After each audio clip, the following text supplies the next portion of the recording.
Hello classmates and hello sir. We are group 5. Me and my fellow group mates were here to tackle to you the reading in Philippine History Unit 5 appreciating historic and heritage sites. All the lessons and topic will be tackled by my group members so on and so forth. Thank you. Lesson number 1. Dealing with local history. The fiesta of a town might mean various to all of us, to the good mayor and other town officials. It means stability and to a certain extent progress. To the vendors, it means income. To the artist, it means medium of artistic expression. To the church, it means additional work as far as the rehearsals and performances of their students or pupils are concerned. To the ordinary people, it means delightful occasion commemorating the founding of the town. But to the historian, it means all of those that have been mentioned. Understanding the necessity of knowing history. What is local history? Local history is an shared history about a community or locality with constituted experience and testimony of the unsung and developed period. It is the area of history that also puts recognition to this collective experience and testimony and attempts to situate their value in national history. For example, personal diaries, later scrapbook, postcard, or other such non-commercial document, especially if they relate to major historical events such as the World Wars, the Great Depression, document a local business or organization such as leaguers, membership, rosters, oaths, inventory, price lists, etc. How does local history differ from oral history? Oral history, on the other hand, is the historical experience or phenomenon that transferred from generation by word or mouth. It is an unwritten story of tradition that tells his exploits, which in effect gives meaning or value to his existence. Oral history is usually employed in the study of local history. Local history concerns itself with a story that is specific a certain geographic area and its evolution over time. Oral history involves speaking directly to people who have witnessed historical events without any intermediaries and recording their responses to questions about their experiences. In 1.2, apply the methods employed in doing local history. There is so many ways or methods on how to do the local history, and one of them is write history. Why do people write history? To understand the present in order to suppose what the future is in store for humanity, or simply like Bowie Severino acceptance speech in 2012, ang lahat ng bagay ay may kwento. Those words are true and dead. But how many have thought that with the writing of history, people would understand their roots, they would bridge their diversity, they would love their country more than before, they would see their defects as well as their strengths, they would achieve political determinism and self-respect among others.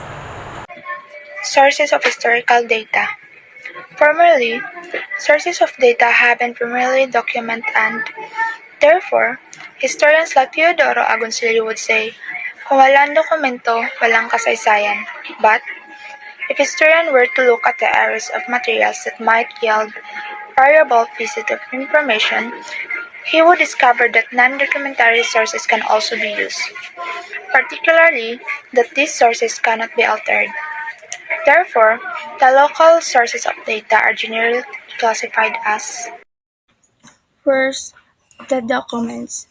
These are the writing sources, such as archival materials, that would become the initial sources to be sought by a researcher. A writing source that bears the original handwriting of its author is called a manuscript. although the word manuscript has already become wider in scope nowadays to mean the mechanically printed documents too. Written sources, which are either primary or secondary, directly provide the researcher with instant pieces of information. A primary source, which is the written recollection of testimony of the eyewitness or the person involved, bring the researcher closer to the data or events, and hence the researcher would have the freedom to draw impressions, analysis, and conclusions without the influence or external factor, just as when, for example, a secondary source is used wherein the ideas and prejudice of its author would inadvertently condition him. Number 2, non-documents. These are artifacts, remains of people, ceramics, houses, burial sites, pieces of furniture, and other objects that can also reveal pieces of historical information. There is a difficulty in dealing with these materials. First, they do not reveal the same impression to different persons or scholars. Rather, each researcher or historian has his own impression and hence corroboration of this piece of evidence to manuscripts and other thingable objects would become necessary to establish a historical fact. Second, many of these non-documentary sources are fragmentary, deteriorating, and or disintegrating. Even before the presence of recorders, interviews have become a vital part in writing history. These interviews are transcribed and corroborated with other pieces of evidence in order to ascertain the reliability of what they claim to be true. Formerly, interviews had a hard time in writing details from other interviewers until the prevalence of the availability of various forms of recorders like camera, voice recorders, and mobile phones. Since the availability of these recorders, recording, transcribing, reconstructing pieces of information have become a lot easier. We know nga kani nga generation nga atong gipuy-an karon is a generation full of technology na tay cellphone, camera, mga radyo, mga TV, kanang halos tanan kaibaw na ta just because because ang atong generation is what we call modern generation, which is lahat kanang halos tanan bitaw kanang sayon na lang compared sa dati or sa laing generation or laing era, maglisod yun sila. So we are so thankful and we are so grateful nga naa ta ani, pero just like what I said, studying history is very important. Studying local history is very important. And paano natin malalaman ang history? Ano ang isa sa best way nga mahibaw-an nato ang history? It is the interview. Interviewing the people, interviewing the specific people nga related in a particular event or in a particular kanang nahitabo sa past. Since history is not a mere heresy or hoax, the rating of local history follows certain research canons. The work must be 1. Authentic, 2. Accurate, 3. Objective, 4. Reliable, 5. Relevant, and 6. Systematic and Authenticity of the work means its originality. It must not be duplication of what has been done by other scholars before. Since it's the desire of every historian to come up with genuine work, local history become the focus of many scholars nowadays because it offers numerous themes that are waiting to be dealt. The study of local topics allow for in-depth research to connect the past with the present. It allows for greater depth in studying the story of communities and in relation to the people within them. 1.3 Appreciate the value of local history in the study of national history and development. The role of local history in national history and national development. Does the local history have anything to do with national history and national development? How about more with nation building? Well, this time we will going to have some clarification about this topic which will answer the questions regarding it. Since the colonial times until the 70s and 80s, historians and researchers have been largely dealing with history from the domain of power or national hierarchy. These unsung people, including the bulk of populace, the inarticulate masses, has not been given citation and recognition in the struggle of freedom, for the birth of their country, for the nation building, and etc. Their country have been neglected, hence putting their contribution and achievements into oblivion. Accordingly, the study of history became synonymous to the study of the lives and feast of the powers that be. And here's the one who can give some fact about it. And he is Dr. Samuel Kitan in 1998. According to him, the devolution of power from national government to its local units has marked the beginning of a new political history in the country.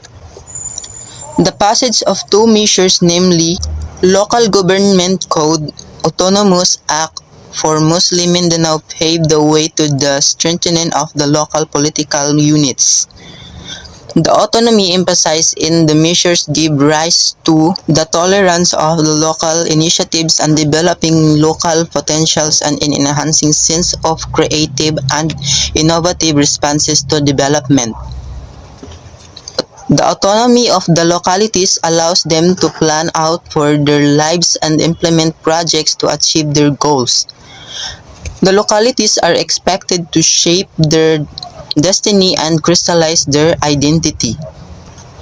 And I think I have nothing more to add because it has already answered the questions given above. So that's all. Thank you. And the process of shaping and crystallizing their destiny and local identity, the localities would learn again the richness of their historical experiences and cultural heritage. They would give sense to themselves and therefore, local history would surface as a potent element in emphasizing the role of localities in national development and in looking at development as holistic and national. Lesson number 2, Philippine Heritage and History. As we continue to learn the history of the Philippines through written documents, there is a need to appreciate material culture or built heritage, which also tells stories from the past. The study of heritage is a common notion not only in the Philippines but elsewhere in the world. In fact, the Philippines is somewhat lag behind with it compared to other countries whose governments are very supportive of preservation and conservation. We learn from the earlier chapters that tangible materials like artifacts can also be used in studying history. Learning the historical background of certain places can teach us to appreciate its significance, thereby heritage that has been inherited from ancestors can be protected. 2.1 Understanding the meaning and significance of heritage. Is cultural heritage. The most common definition of heritage is something that has passed down or inherited from the ancestors or previous generation. Heritage entails the idea of transmission from the past to present. Culture, in a very simple understanding, is how we behave. Edward Taylor, recognizing founder of culture anthropology, defines culture as developed habits of people in a society which include custom, laws, moral knowledge, art, and belief. Heritage is another form of culture. It is representative form of culture that was able to surpass the challenges time. Some of these sorts are oral traditions, which include folklore and marriage songs, and visual manifestations like temples, art forms, places, shrines, monuments, and forks by Hampton 2005. Therefore, culture comprises all characteristics of behavior and belief, and most of the time learn it unconsciously through social interactions. 2.2 Know the role of history and heritage. What can history do to heritage? History and heritage both depict the past. History, as the common notion would dictate, can help heritage in understanding the past and as remnants of the past. The study of history, which involves time, space, and social aspects, plays a significant role in providing meaning and context to heritage. Historical context is one of history's contributions to heritage. Moody in 2015. For the example is the ruins. The structure was built sometimes in the 90s in Bacolod City. It was Don Mariano Ledesma Lacson from a wealthy Sean in Bacolod who built this ancestral house for the memory of his wife. In World War II, the Filipino guerrillas in the city burned the house to ashes in order to stop the Japanese occupying the said established as a military garrison. At present, the building was called as a counterpart of Taj Mahal in the Philippines because for the motivation for its construction. Without looking at its historical context, people who visit the place would not understand its value in the local history of Bacolod. This is because its historical context is also provide the ideas of comparing the house of the India's magnificent Taj Mahal. That is the example photos of the ancestral house in the ruins. History and its role to heritage would always be contested process with the question of whose voice is being heard.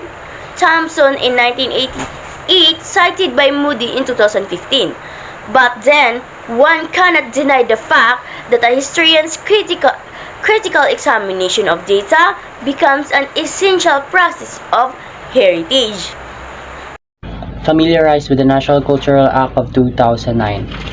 Heritage is another form of culture. It is representative of culture that was able to surpass the challenge time. Some of the sorts are oral traditions, which includes folklore and marriage songs, and visual manifestations like temples, art forms, palaces, shrines, monuments, and doors. As the Philippines continue to protect the country's heritage, Republic Act No. 10066, which come to be known to be National Cultural Heritage Act of 2009, was enacted. The 1897 Constitution therefore mandates the preservation, protection, and conservation of the cultural heritage of the Philippines that leads to the creation of the law. And these are the following heritage cycle. By understanding, they will value it. By valuing, they will want to care for it. By caring it, will help people enjoy it. From enjoying comes a thirst to understand. Republic Act of 10066, which came to be known as the National Cultural Heritage Act of 2009, provided some guidelines on how to protect Philippine heritage. It also includes certain cultural agencies that will manage the preservation, protection, and conservation of the country's heritage. As stated in its article and section, protect, preserve, conserve, and promote the national cultural heritage. Establish a certain cultural institution. Protect cultural workers and ensure their professional development and well-being.